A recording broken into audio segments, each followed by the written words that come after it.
Well, it's about that time. Shall we start? Yeah, let's do I it. don't know. Drew left the time portal. I don't know if we should maybe wait for him. It depends on what time zone he's working at. Yeah. Maybe you forgot to set the clock. Go ahead, Anthony. Fire it up. All right. Welcome, everybody. I'm Anthony, KE7OSN, chair of the board. I'm going to go around the list here, assuming it doesn't keep moving people around. So start off with John. John, K7JU here in Eugene. Olin. Olin, WA7YXY in Corvallis. Bill. Bill, KE7ZKH in Corvallis. Steve. Steve, excuse me, Steve, KW7F in Corvallis. Don and Betsy. KE7, no, K7, BTS. I was did my old call sign. And Don, W7DMR, we're both just outside of Corvallis. Paul. And zero VLR, Paul, Pittsburgh, Pennsylvania. Other Paul. Paul, KJ7 BFQ, about halfway between Winston and Roseburg. Ted. W7RTM, just outside of Philomath, next door to Andy. Tyler. Tyler, WB7DD in Corvallis. Larry. This is Larry, AF7NU in Corvallis. Andy. Andy, AA7AV, next door to Ted. Matt. Matt, KF7DVN, outside of SIO. Mike. Mike, W7RIS, about 10 miles north of Corvallis. And then now he's back, Drew. And he's paused with the microphone. There we go. Drew Terrell in Albany, Oregon, W3HES. All right. Welcome, everybody. First up would be Secretary's report. Ted. So a couple of days ago, you should have received the minutes from last week, which were pretty slim. If there are any additions, deletions, modifications? There was one addendum to the minutes that I had made in memory of Johnny Jones. As a lifetime member of the club, I felt it should have been noted. So let me know if there's any changes. W7RTM@ARRL.net. Yep. So I was gonna bring up a little bit later, but for those that haven't seen, Johnny Jones passed away last week. A great ambassador. Nice picture of him up on the website. Mm-hmm. Yeah, that was really hard to hear.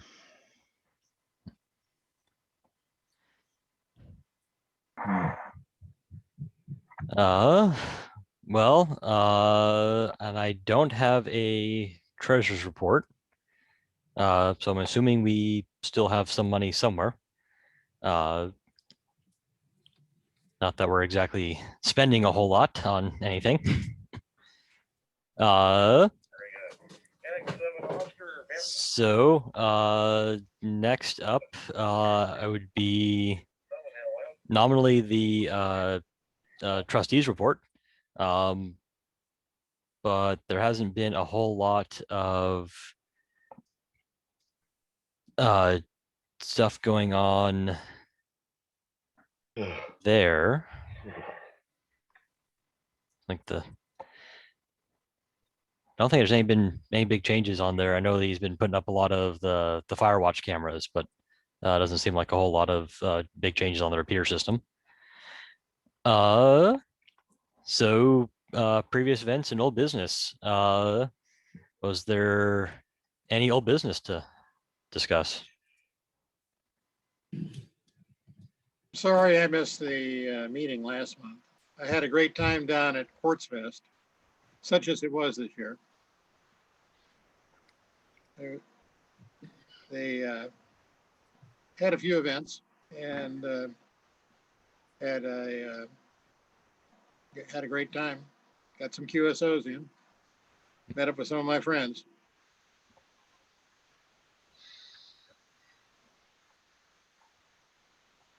Yeah, as I was showing earlier, I was not with the requisite infrastructure to be able to attend last month either.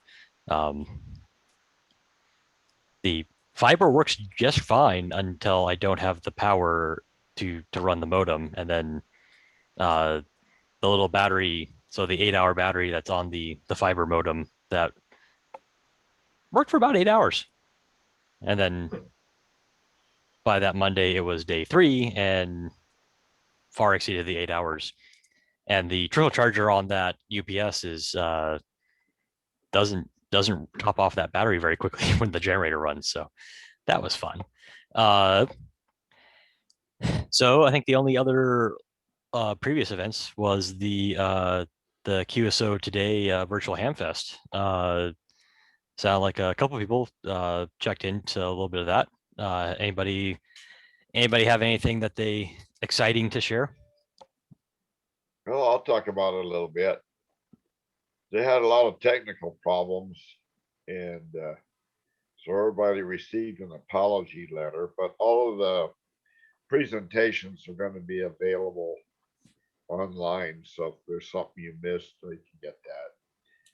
There were some presentations I took in. I took in the CW Ops one, which was really interesting, and a couple of others. And then there was a nice beginning contesting one, which I didn't really learn any. Well, I learned a few things new about it, so that was good. And then I looked at the state QSO party competition, which for anybody that doesn't know, you can register on, I think it's 3380, where people go to put their scores in. There's a separate competition for entering state QSO parties, of which there was 46 last year. And the winner was an overseas station from, I can't remember where, but it was not mainland Europe. And so he had gotten the most points in all of these different QSO parties. So the idea of it is to encourage people to do the state QSO parties.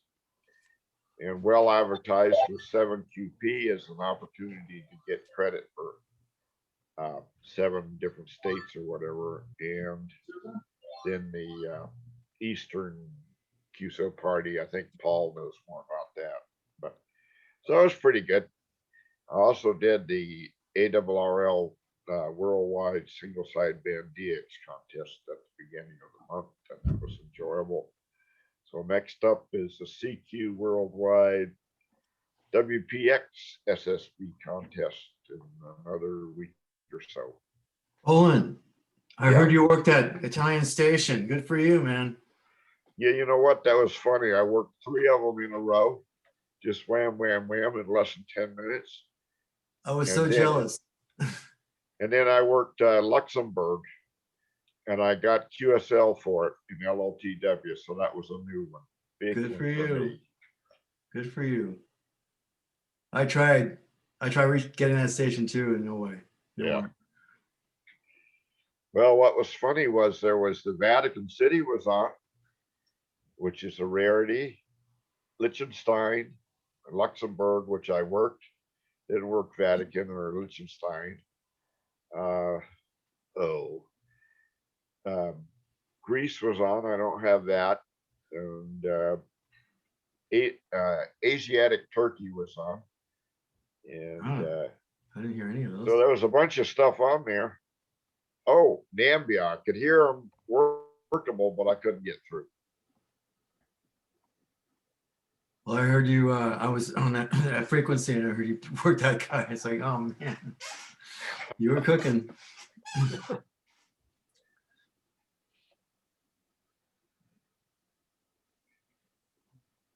a nice group tonight. Yeah. So any other fun stuff from the last month or so? I just want to say I worked, that's the same contest that Owen worked in the CW before that, 2 weeks before that as well.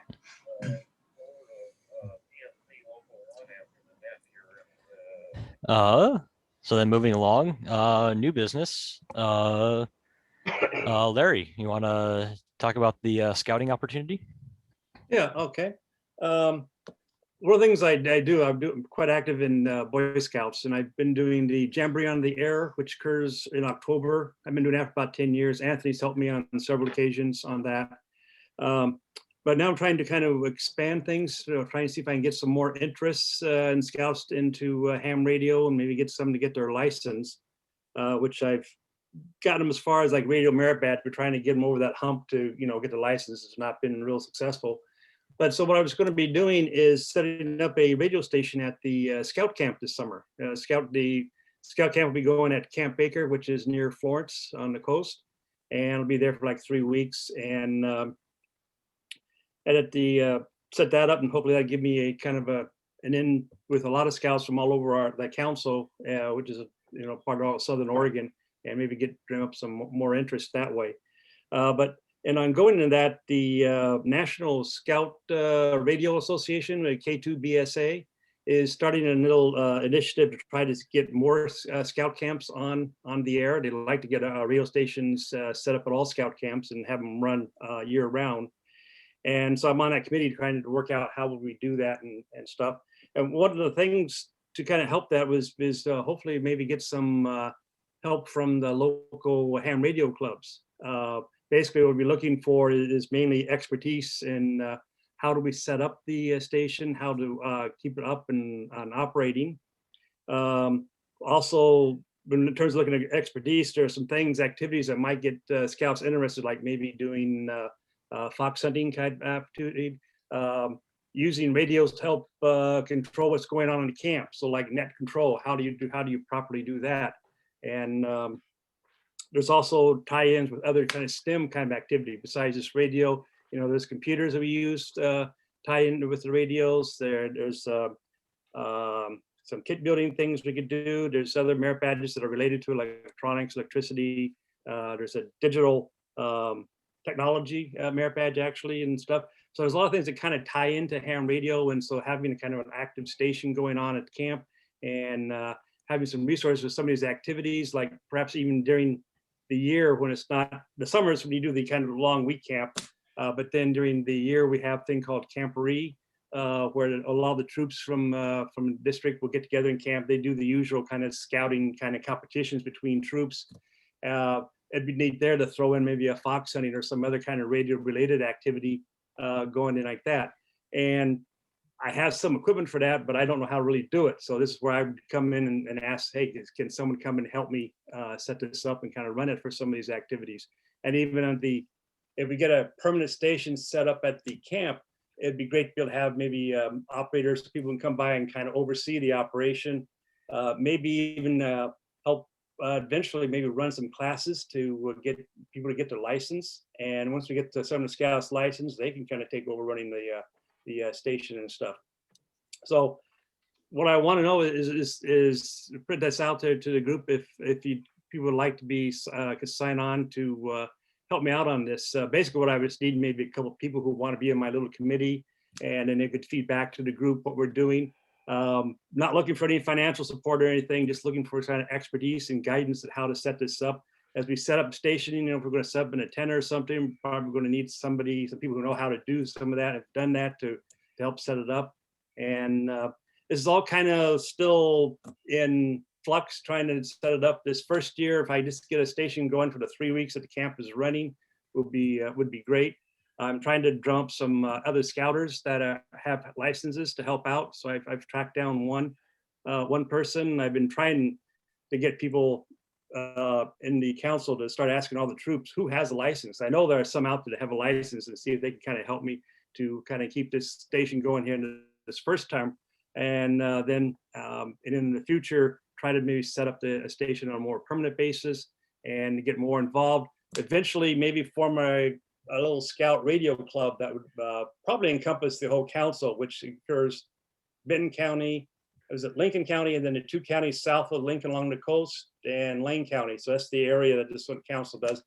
And from that big of area, I should be able to get maybe a critical mass of some scouts that want to get the license or already have the license, and get a kind of a little club going on, and kind of work from there. So that's kind of a proposal. Like I said, it's still kind of in the initial stages, exactly how it's going to work out, and this depends on what we all can do.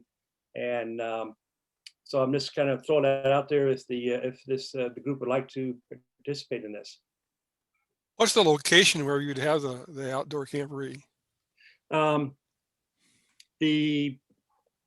a camporee, like we have, like in May, we'd have a camporees. A lot of the different districts have our camporee. So way the scouts are divided up, each county is kind of like its own district, and they would have a competition. Like here in Benton, we're combined with Lincoln County, so we have our camporees held usually locally. We've had them often in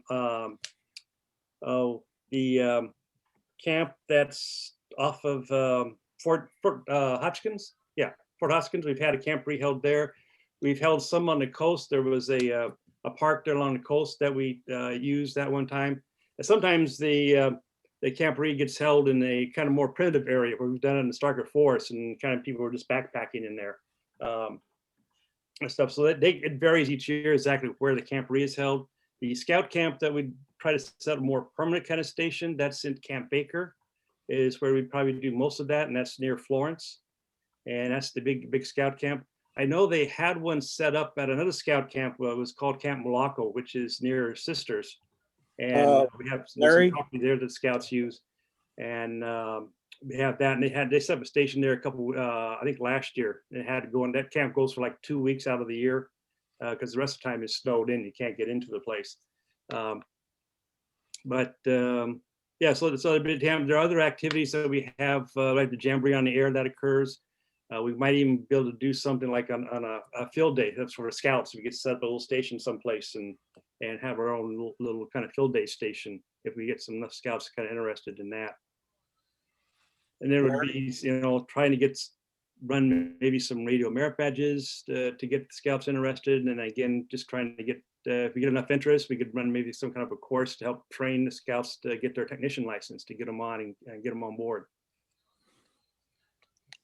Larry, I'm the one that ran the station at Malacqua 2 years ago. Okay. And I'll be up there running it again this year. Oh, good. And unfortunately, I don't think our operating time, two camps don't operate at the same time. I think you're in August, right? Correct. Yeah, we're going to just be from July 11 to July 31st. But yeah, there are several camps around the nation that they do have stations kind of set up on a permanent basis, and hopefully I can get a hold of them and maybe set some schedules. So that'd be fun for scouts, maybe to talk to other scouts. Although it's going to be a little different this year because of COVID, and it's going to be some restrictions on exactly how we set up and do all that. But yeah, so I may give you a call, Paul, to see how you set it up and kind of get some ideas. Okay, my email is kj7bfq@gmail.com. Okay. Good. Does anyone have any suggestions on how best to go about doing something like this? And well, I put some stuff on the chat for you. Okay. Check out k8zt.com for scouting info. And also contact K7JI Scott Rosenfeld in Eugene. He is. Yes, I have talked to Scott, and I've actually asked him whether the Valley Radio Club might want to also be interested. And the more people involved, the better. He does the Scout Merit Badge thing down there now for whatever the radio merit badge is. Yeah. And I think also runs the station in the museum down there. Yeah, he's got that. He helped with that, putting the new station in the Science Museum. Also, this weekend they had that QSO Today web Ham Fest, and they had a hour presentation on ham radio and scouting. I don't know if you can get access to see it or not, but it should be posted on YouTube now. Yeah, I think I may have attended that. I was in on some of those presentations. Well, then you can get to it. Yeah. So that's information for you. Okay, well, thank you. Larry, other than that, I'd be willing to talk to you about it. Okay, great. Some way. Hey, Larry. Yes. Also, I threw in some information on the chat there. There's a group of folks that do fox hunts all the time, and I can connect you up with them. I'd be surprised if they weren't just happy to come and help out. Okay, oh, that'd be great. Yeah. Fox hunt seems like a great idea to get the kids hooked on radio. Yeah, that's what I think, because I've done like the jamboree on the air, and they see people talking. Getting on the air and talking is something that love. Some do, some don't like to talk. You usually get the microphone and it's like, like most of us, oh, now what? And I've been thinking maybe digital modes might be of more interest to some of them, might get a little spark, but I'm not sure like FT8 how interesting that is since that's so automated. But, Plus, if we get them hooked on radio early, they won't have money for any other vices in life. Yeah. I would say do a fox hunt and put like a $15 Amazon gift card at the end. You'll get them all hooked. That'd be great. Yeah. I've also thought of if I get Scouts to be licensed, like say we'll give them some of these inexpensive HTs and say, well, if you get your license, you'll get a free radio. Yeah, try JS8 call as a digital mode. That works quite well when you're just trying to chat. Mm-hmm. Okay. Great. Okay, these are some good ideas.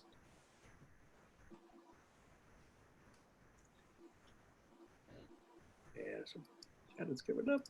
Yeah. Any other upcoming events or, well, new business for the group?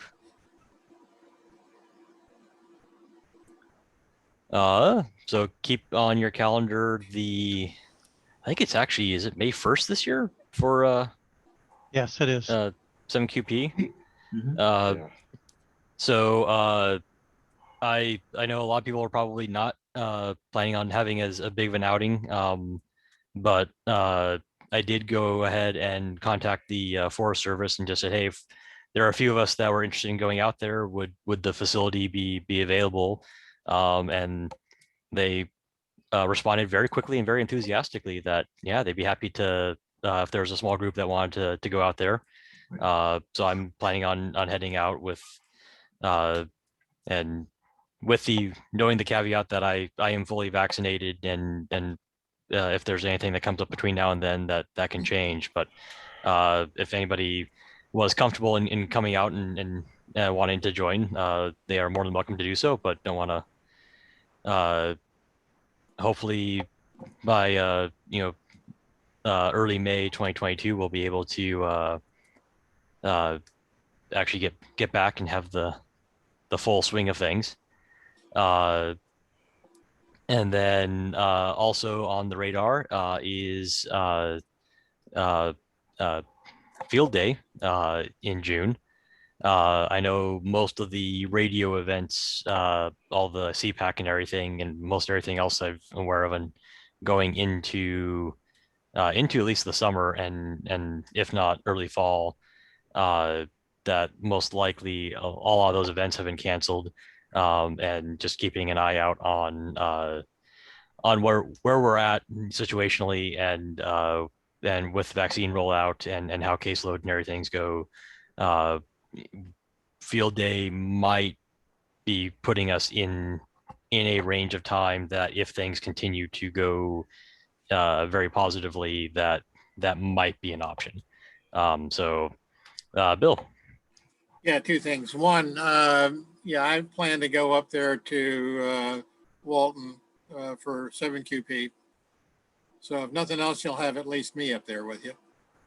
The other thing for Field Day is the rules this year are exactly the same as last year, except that they're limiting Class D stations to 150 watts. So that'll be a little bit more competitive with people who are actually in the field. Yeah, they're planning on having a dispersed field day again this year. And I don't expect that things will be nice enough where everybody wants to get together to do field day.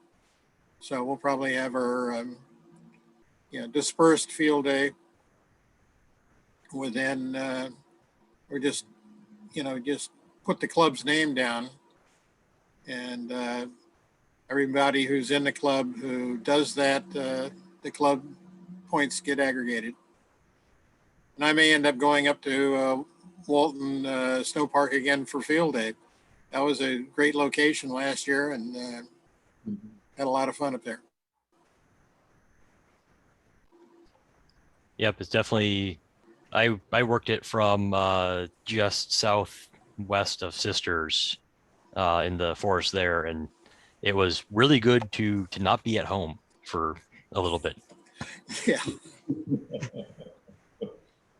I went up there with my sister. Yeah, Anthony, let me add a few more things on 7QP. So I'm the guy that usually sponsors and kind of helps do all the project management for the 7QP event that we kind of put together for our club and anybody else in the area that we want to invite. This year, it's just too dodgy for me to really step into that whole process to try and bring a lot of people together to do the 7QP event. So first of all, I want to encourage everybody to be safe when they're out there. If you want to get together as groups, that's fine. Encourage it. If on a second way of thinking about it, I probably will not be with a group, but I will probably go out personally and find some remote, obscure place that nobody can, with the right sense of knowledge, would have bothered to get into. But I'll probably go out there and try doing my own thing on field day. There also, so I'm talking about field day. I'm supposed to be talking about 7QP. So for 7QP, I'll be finding something weird to go out to. Okay, so there's another thing. I don't know if you got anybody be interested in, is that for 7QP we can also do like a club call, but everybody can stay at home that wants to participate in this, and they can aggregate, like what Bill was saying, aggregate all the QSOs that they make. But the stipulation is everybody has to be in the same county to do that. So that's another possibility that might be worth considering if there's enough people to do that. So I believe it's the 1st of May is the next is when that event is supposed to happen. So if anybody wants to try and help coordinate things, we have a reflector out there that everybody can talk to each other on and help figure out who's going to do what, if they're going to go up to Walton Lake Snow Park, or if they're going to go off do their own, or if they would like to take and participate from home. I encourage you to use that reflector. If anybody wants to get subscribed to that reflector, just let me know. It's always an interesting thing to listen to. You don't have to participate, but you can, you'll very likely learn something by just watching what goes across that reflector. So you can go ahead and send me a piece of email, w7ris@arl.net. Thank you. Yeah, and add one other thing. I think we should restrict the use of the club call sign to those people who are going to be doing 7QP within Benton County. And then anybody else like Anthony and I up at Walton Lake will flip a coin to see whose call sign we use. Sounds good. Well, that leaves me out. Seriously though, I was considering like I did last year and setting up a 20 meter, actually a tri-band beam, and trying to work the 7QP contest. So I haven't committed yet because I don't know if I can get both tower and beam, but I'll put my note out on the reflector and let you know what I end up doing.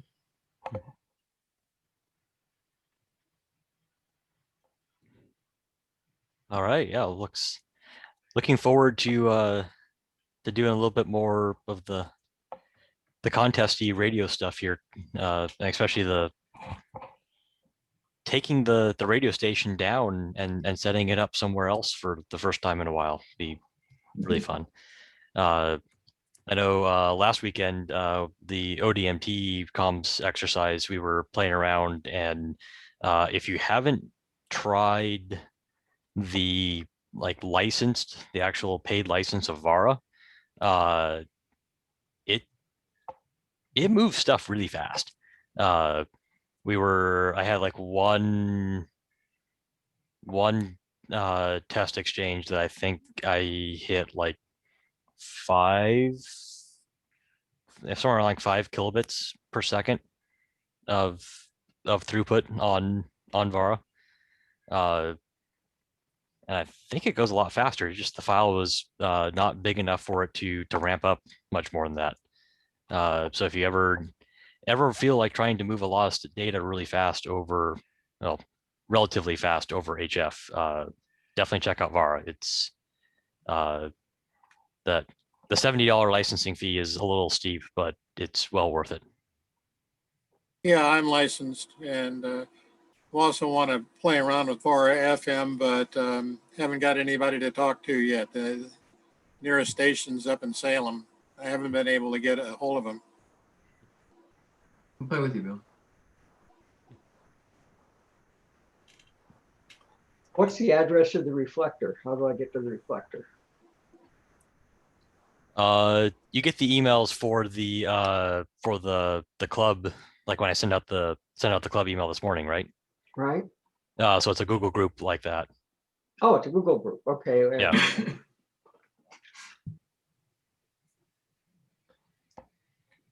So I should be able to get you loaded up on that one pretty easy. So. Okay. On WinLink and VARA, as of this weekend, I have a WinLink account. Just got it loaded up on my laptop, and I'm thinking about firing up the VM and bringing up Windows on my desktop here. I run Linux, but what got me into it was that there's a group of guys down, I guess, in the LA area, Los Angeles, that are doing like a 5-week series intro to WinLink. And one of the things they talked about doing was seeing if they could approach the VARA author about a discount, a quantity discount. And so if that comes through, I will definitely jump on that, and I'll kind of wait and see what they come up with. Let But us know. $70 is not prohibitive. And Yeah. VARA must be terrific. Yeah, and he does. I know he has offered to a lot of groups that a lot of clubs and stuff have done group buys of like 10 or more licenses for like $50-$55 for the when in bulk, and so that's hey, he's pretty receptive, and everybody I've talked to that has had any questions or anything, he's really responsive and easy to talk to. So. Yeah, and you can use it for free. It's just without the license, its speed is limited. So it's about like what Winmore was, but that'll aside from that, it's fully functional, so you can play with it without any cost. Is that VARA? Yeah. When I did a Google on VARA, I got a lot of things I was pretty sure what it wasn't. There's also VARA chat, which is available for a keyboard to keyboard type of session if you want to do that as well. Yep. Has anybody played around with Whisper? A long time ago. We ran. I had set up a run a Whisper node at the OSU station for a while, just to see how that worked, and it was kind of neat seeing where, where the signal reports came in from, but never, haven't done a whole lot with it since probably about 10 years. Why do you want to know, Steve? Oh, I'm just curious. I have read a little bit about it, but the same guy that wrote FT8 wrote Whisper, and but I just read a little blurb about it, and a station Ukraine operating with a milliwatt could be heard in the U.S. So, that was pretty impressive. Yeah. Mm-hmm. JS8 call is a good one to play around with for the weak signal protocols, because it's somewhat based on FT8, and it has a mode in there where you can do heartbeat. So you set the heartbeat to go off at a particular time frame, and then you can either collect the results back from people who are also running JS8 call at the same time. But also you'll get reports on PSK Reporter. Yeah, so if you leave the heartbeat running for 24 hours or something, you'll see that map just filled all in with stuff on PSK Reporter.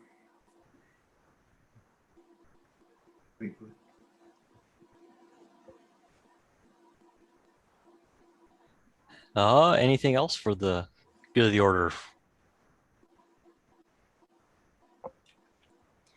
I just want to say I'm getting involved with the the mesh network through Salem, and I've already got a station here. Not quite set up yet, but when it will be, I'll tie into the. I guess the hospital has a node on it which points to Mount Jefferson. Is that right? We have two nodes. Our backhaul goes over to Rogers Mountain and SIO. Yeah. And then we have a sector antenna, which is pointed towards most of Corvallis. So if you have line of sight with the hospital roof, it'll work.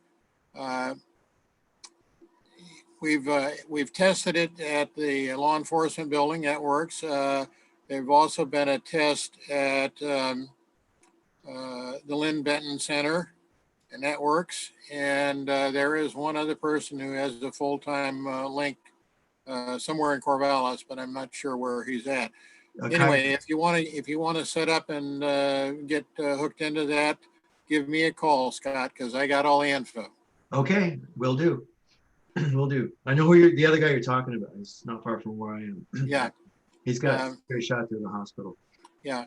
And Don and Betsy, I got a one-on-one for you if you want to stick around after the meeting.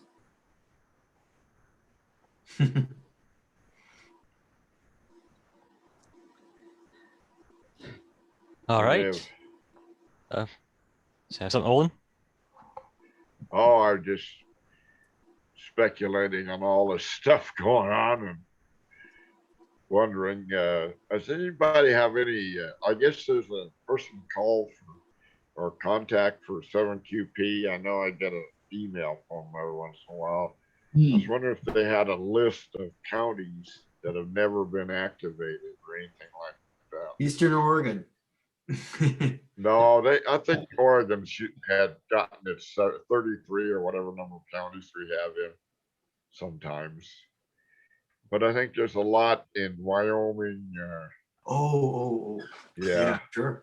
Maybe even Idaho for that matter. Yeah, there's been a couple of people in past years using the mobile rigs that have gone out there and activated all of those really remote counties in Eastern Oregon. So I've been so anxious to get out of the house. I've been thinking about going down to Nevada for the Nevada QSO party and running the loneliest highway. That'd be fun. Yeah. So you could get a number of counties. The Nevada QSO party is pretty short. Starts on Friday and ends on Saturday about 2 o'clock. So When is that, Olin? that's the second weekend in October after CQP. I might be up for that. Me too. Okay, I'll talk to you. Yeah, we could run it in a van. So Yeah. you could be back there operating while I'm beating mowing down the road. Yeah, well, I was figuring out we could start and hit about 7 counties. And then we could stop at every county line and do a twofer, you know, using GPS. So anyway, something to think about. Yeah.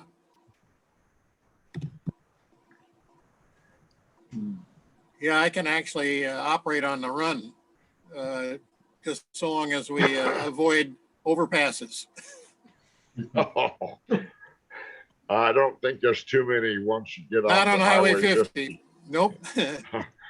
Might be some trees in certain places, but yeah. Well, I look forward to either contacting you guys on either 7QP or perhaps Field Day. A friend of mine in Ohio, where I operated from last year at Field Day, spent all your stimulus checks on his radio station. That's a righteous thing to do. He's got a 5-band JK antenna plus a 40-meter dipole rotatable on a heavy-duty Yaesu rotor that I'm and a built-in swimming pool, so, and tequila. So it's got all the right formula for me to come to Field Day. So, Sounds like you got some check. Bigger than mine. But does he have your bacon wrapped fillets? No, he doesn't. Well, he doesn't have everything then. No, he doesn't, but he does have a flex with an amplifier. So, yeah, I'm probably gonna go there. That's almost $4,000.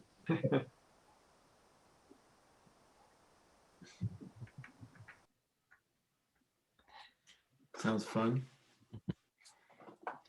So Paul, you still coming out here? I am. I'm actually, just on completely non-radio business. I am a grandpa, and I'm gonna go meet my granddaughter in a couple of weeks. And my son Michael, who works for the same company I do, had a 13-month COVID honeymoon, and now I have a granddaughter. Well, how old are you, Paul? I'm 58. Oh, darn, well, you might be able to sneak in a vaccine here. Whatever. I've already had COVID over Christmas. It was a non-event for me. I'm very, I don't have any underlying conditions. It was a non-event for me, but it's not for everybody. And I understand that. Okay.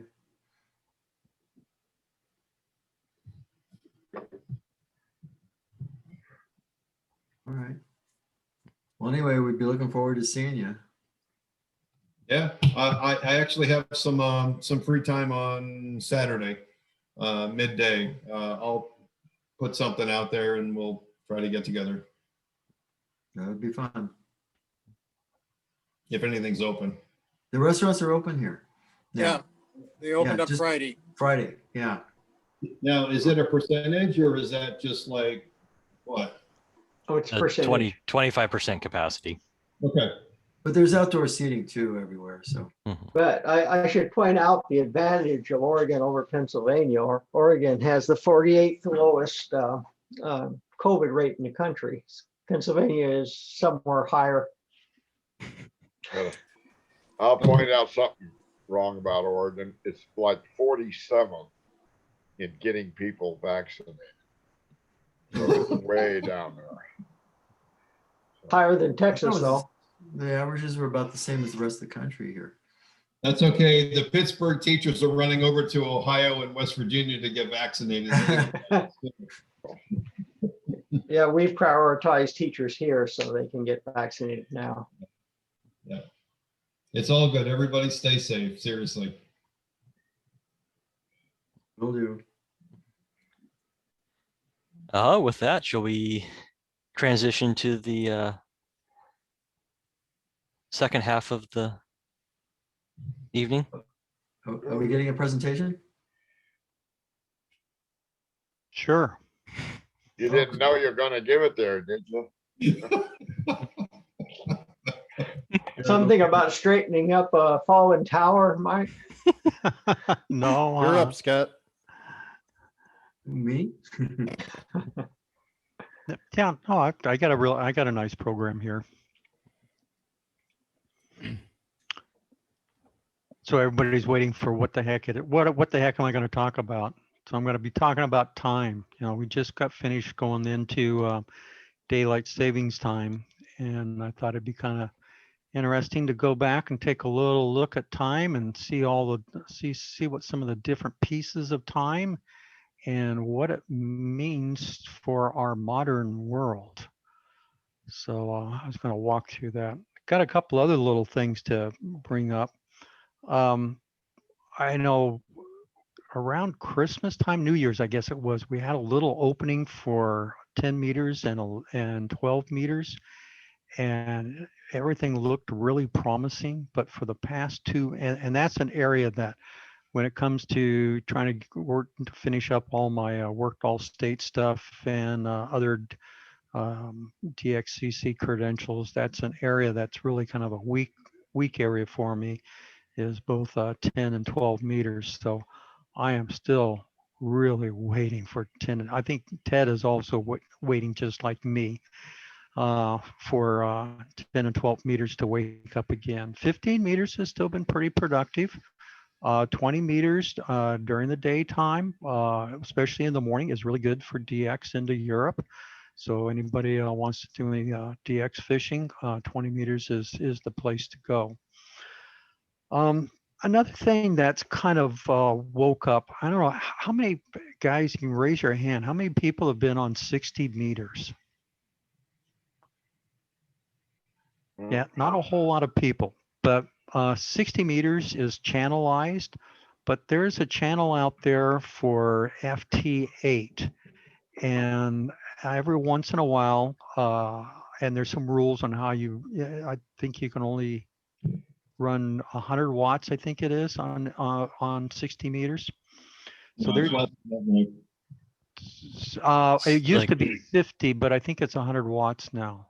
I think it's 200 PEP on a dipole. I thought that was 30 meters. Or was it 30? That might Well, be you, 30. you shouldn't be running that much power with FT8 anyway. Okay, look at the rules. There are some rules on running on 60 meters, but 60 meters, there are some really cool stuff that wanders through there every once in a while. It's really worth going through there and checking that watering hole to see if there's something out there that's interesting. And the nice thing about 60 meters, you can usually take your 80 meter dipole and get that to tune up on 60 meters there pretty decently. But anyway, it's a cool place. It's something that you know, I didn't think 30 meters was worth anything, but 30 meters has always been a bread and butter band for working a lot of DX on digital. And I'm finding that 60 meters is also a pretty cool band on finding new stuff that I had never talked to before.